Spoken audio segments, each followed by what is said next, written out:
Di sini kita melihat bagaimana perintah Allah Subhanahu wa taala dalam nak menguji ketaatan kedua-dua orang nabi ini adalah membuktikan ketaatan yang teguh yang wujud dalam diri mereka. Bagaimana Allah perintah Nabi Allah Ibrahim sembelih, dalam masa yang sama Allah perintah Nabi Allah Ismail menjadi bahan untuk disembelih.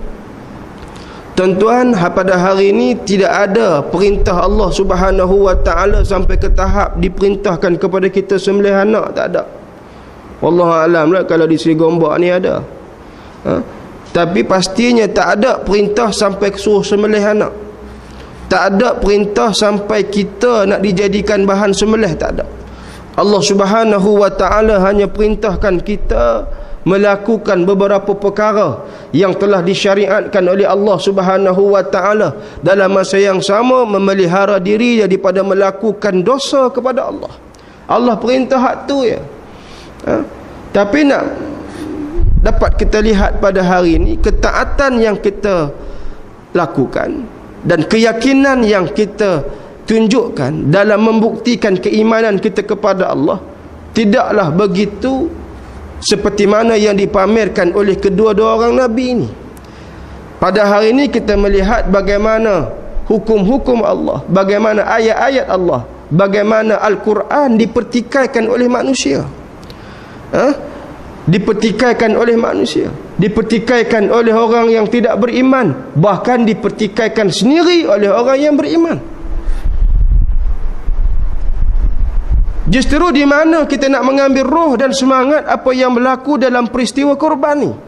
Jika sekiranya kita masih menjadi orang yang engkar kepada perintah Allah, jika sekiranya kita masih menjadi orang yang tidak patuh kepada segala arahan daripada Allah, sedangkan sepatutnya inilah perkara yang sepatutnya kita sama-sama renungi dan sama-sama kita muhasabah, agar supaya kita menjadi golongan-golongan yang beriman sebagaimana yang Allah rakam dalam surah Al-Hujurat yang saya baca di mukadimah sebentar tadi. Summalam yartabu, golongan yang beriman kepada Allah dan Rasulnya ialah golongan-golongan yang tidak meragui untuk nak melaksanakan dan menunaikan segala perintah dan arahan yang datang daripada Allah dan Rasulnya.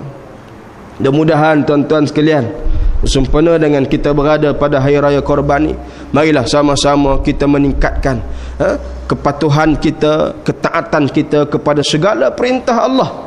Itulah bukti antara sifat orang-orang yang beriman kepada Allah dan Rasul sallallahu alaihi wasallam.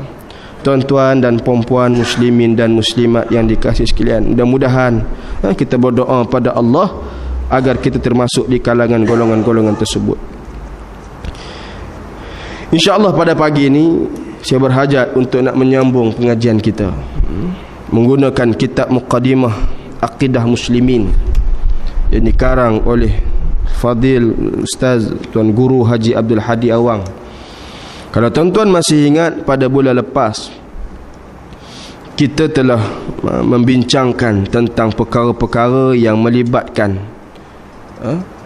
tentang syahadah, perkara-perkara yang melibatkan tentang iman dan Islam yang sempurna.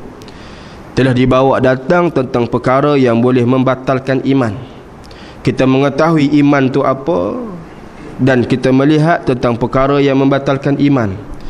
Kita mengetahui syahadah tu apa, maka di sana ada perkara yang boleh membatalkan syahadah.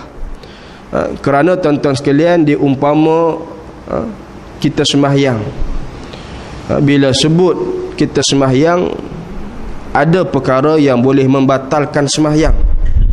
Samalah juga dengan syahadah, bila kita melafazkan kalimah syahadah, ada perkara yang boleh membatalkan dua kalimah syahadah. Pada bulan lepas kita berhenti di tajuk ini, iaitulah perkara-perkara yang boleh membatalkan dua kalimah syahadah.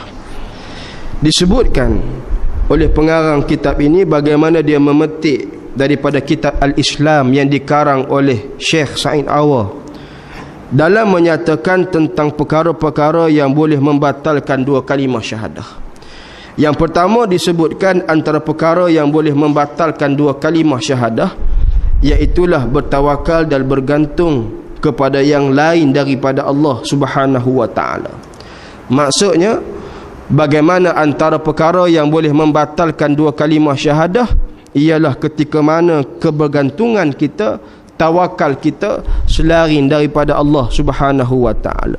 Tawakal ni tuan-tuan sekalian bukanlah bererti seperti mana yang setengah-setengah di kalangan kita faham, iaitulah hanya semata-mata bergantung tunggu daripada Allah. Sedangkan tawakal itu bukanlah bermakna meninggalkan kerja dan usaha.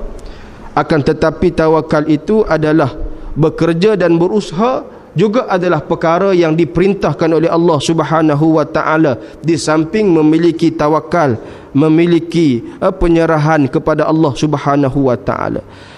Tawakal ini membezakan kita orang yang beriman dengan orang kafir. Orang kafir dia tidak ada konsep tawakal. Apa yang dia buat dalam pemikiran dia pasti dia dapat. Bagi orang yang beriman pada Allah, tidak boleh kita beriktikad sedemikian rupa. Segala ketentuan, segala percaturan adalah hak mutlak daripada Allah Subhanahu wa taala. Kita berusaha, kita bekerja merupakan perintah daripada Allah. Baki daripada itu ialah kita menyerah kepada Allah Subhanahu wa taala dalam nak menentukan apakah keputusan yang kita buat dan kita lakukan. Oleh sebab itu tuan-tuan sekalian, bagaimana orang-orang yang menafikan tentang konsep tawakal kepada Allah Subhanahu wa taala ini, seolah-olah dia menafikan perintah Allah dalam Al-Quran yang menyuruh di kalangan umat Islam supaya bertawakal kepada Allah. Bagaimana Allah rakamkan dalam peristiwa peperangan Hunain, ketika mana Allah Subhanahu wa taala memerintahkan Nabi dan para sahabat untuk keluar dalam peperangan Hunain. Tuan-tuan sekalian, peperangan Hunain ini dia berlaku selepas Fathul Mekah, selepas pembukaan kota Mekah. Kita melihat bagaimana kota Mekah bila dibuka, umat Islam umat manusia berbondong-bondong masuk Islam. Bila dah ramai sangat masuk Islam, di kalangan mereka belum sempat ditarbiah oleh Nabi sallallahu alaihi wasallam, membuktikan bagaimana dalam peperangan Hunain inilah berlakunya penapisan yang Allah Subhanahu wa taala buat. Bagaimana orang-orang yang baru beriman pada Allah dalam peperangan Hunain mengikut dalam peperangan Hunain. Orang-orang yang beriman kepada Allah dalam peristiwa Fathul Mekah mengikut Nabi dalam peperangan Hunain. Di ketika itu Allah menguji setengah di kalangan sahabat-sahabat Nabi, seolah-olah mereka merasa selesa, seolah-olah mereka merasakan kedudukan mereka yang ramai itu seolah-olah boleh mengalahkan musuh tanpa ada konsep tawakal kepada Allah. Allah rakamkan dalam surah At-Taubah ayat 25, wa yauma hunain iz a'jabatkum kasratukum falam tughni ankum syai'a wa daqat 'alaikumul ardh. Allah Subhanahu wa taala berfirman, dan pada hari peperangan Hunain, tatkala kamu sombong dengan jumlah kamu yang ramai, tetapi tidak memberi sedikit pun, faedah sedikit pun, sehingga bumi yang luas ini kamu rasakan seumpama menjadi sempit. Allah Subhanahu wa taala mengingatkan kita dalam peperangan Hunain bagaimana ketika itu umat Islam ramai, musuh sikit. Timbul di kalangan sahabat-sahabat yang belum lagi ditrain, ditarbih oleh Nabi selepas pembukaan kota Mekah, merasakan peperangan itu adalah hak milik mereka. Tetapi Allah membuktikan terlebih dahulu ketika mana perancangan musuh, bila ambush tentera Islam yang dipimpin oleh Rasulullah bertempiaran lari di kalangan orang-orang yang baru beriman kepada Allah. Pada ketika itulah Rasulullah sallallahu alaihi wasallam meniupkan semula semangat kepada para sahabat agar meneruskan perjuangan, meneruskan jihad. Barulah kembali segelintir di kalangan orang-orang yang betul-betul beriman kepada Allah menghalau keluar di kalangan golongan-golongan tentera musuh Allah ini, sehinggalah tuan-tuan sekalian disebutkan dalam kitab sirah, daripada medan Hunain itu dihalau sampailah ke sebuah tempat yang dipanggil sebagai Taif. Di sana